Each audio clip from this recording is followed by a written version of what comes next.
આખો છે તમારી આ ફૂલની પોખડી તું આજે પહેલી વાર આ ગાદી પર બેઠી છું તો માતાના એક આ ચુંદડી અને શ્રીફળ આલે છે તો મારી રાજી રહેજે માં. રામ માળી રામ. રામ માળી રામ.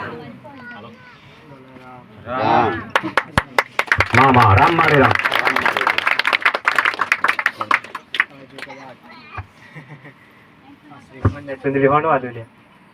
મારી તમને ભાવથી બેસાડ્યા એટલે રાજી થઈને તમને આલ્યું છે મારી. રામ માળી. તો એવું કોઈ પુસ્તક કે કોઈ પુરાણમાં લખેલું છે કે માતા જાણે કુળદેવીની માતા કુળદેવી તમારી જાણે કદાચ ધૂણવા ઉતરે અને ધૂણવા ઉતરીને કદાચ દુખિયારોનું દુઃખ કદાચ દૂર કરવા આવે હે ભાઈ, અને જાણે ગાદી પર બેહતા શ્રીફળ ચુંદડી મોગે એવું લખેલું નહીં પણ મારી એક ભાવથી તમને આલ્યું છે માં.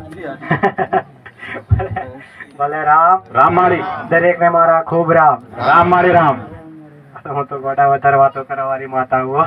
અરે ખરો માળી. ખોટું ના લાગે લે. મારી હું તારા જેવો જ છે. ભલે રામ. રામ. ભાવિકોને જેવા સેવકો એવી હું માતા હે ભાઈ. મારી દરેક ને મારા ખૂબ રામ. રામ માળી. આશીર્વાદ. ભલે રામ. રામ માળી.